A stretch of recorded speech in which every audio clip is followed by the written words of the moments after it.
Wolverines, listen up. Michigan didn't just add an edge rusher. Michigan added a problem for offensive coordinators. John Henry Daly just walked into Ann Arbor with game wrecker written all over his stat line, and a giant asterisk next to it, Achilles recovery. So here's the question that's going to define the entire 2026 defense. Under new head coach Kyle Whittingham, do you fast-track Daly into a featured role because Michigan needs that chaos off the edge? Or do you protect the portal prize, rotate like crazy, and make the bench win snaps until Daly is truly full-speed dominant? Because either way, Michigan's season is getting decided in the trenches. Let's talk about why this is even a debate. Daly wasn't just good at Utah, he was efficiently destructive.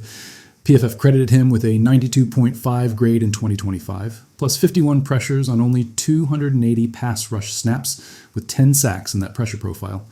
And if you want the raw box score punch, ESPN lists him at 11.5 sacks in 2025. That's not a nice player. That's your protection plan is now a rumor. So when Michigan lands a guy like that, the fan instinct is immediate. Put him on the field, every snap, let him cook. But then the injury hits the conversation like a hard break. Daly left the Kansas State game with a leg injury after a monster first quarter, 2 sacks and 3.5 tackles for loss before exiting. And reports described it as non-contact, which always makes the medical conversation louder, not quieter. So Michigan didn't just acquire production, Michigan acquired a deployment decision. Now let's zoom in on Michigan's 2025 defense and why this can't be treated like a slow-bake luxury item. In 2025, Michigan scored opponents down to 20.4 points per game. Solid, respectable. But the pass rush replaceability question is brutal when you look at who carried the sack load. Derek Moore was the engine, 9.5 sacks on CFBS stats, and Michigan's own roster bio credits him with 10.0 sacks in 2025. Right behind him, Jyshawn Barham at 4.0 sacks. Then the drop-off hits. Guys like TJ Guy at 2.0 sacks. So ask yourself this. If you're Michigan, staring at a defense that needs a new closer, do you really have the luxury of easing in the one player on the roster who can flip protections by himself? That's the fast-track argument in one sentence. Michigan can't afford to wait for October to start affecting quarterbacks. Here's what fast-tracking Daly really means. It's not play him every snap. It's make him the center of the pass rush plan. Put him in the headline matchups. Put him on the tackle's outside shoulder. Force slides, force chips, force the quarterback to speed up the internal clock. Because when Daly is on the field, the offense is not calling plays the same way. And the reason coaches get tempted? The efficiency is ridiculous. Again, 51 pressures on 280 pass rush snaps is the kind of rate that makes 3rd and 7 feel like 3rd and 17.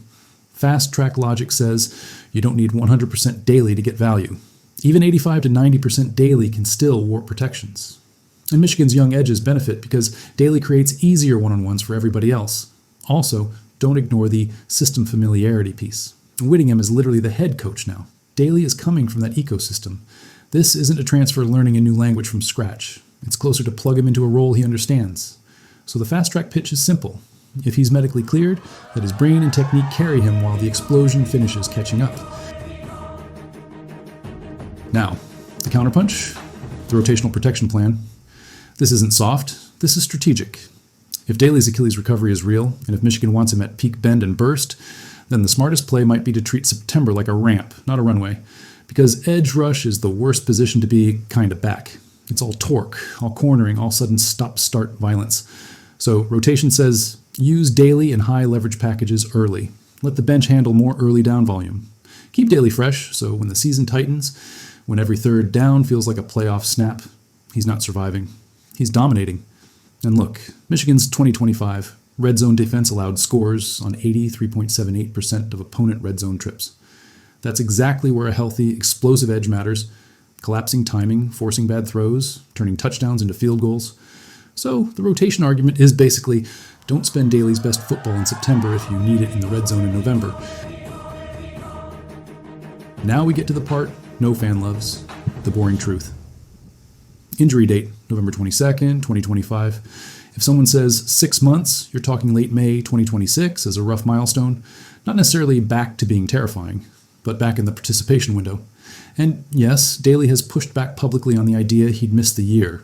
This timeline debate has been alive since late 2025 coverage, but football reality is harsh. Clearance isn't dominance. So Michigan staff has to answer the only question that matters.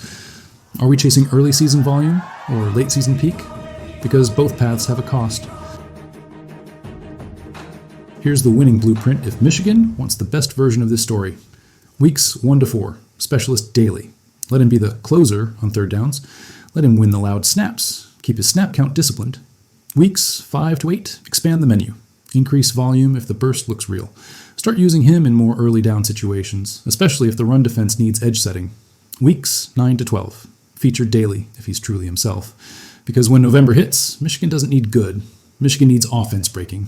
This hybrid approach keeps the defense functional early without gambling the entire year on a tendon being superhuman. So, let's land this plane. Michigan's 2026 defensive identity under Kyle Whittingham starts with one decision.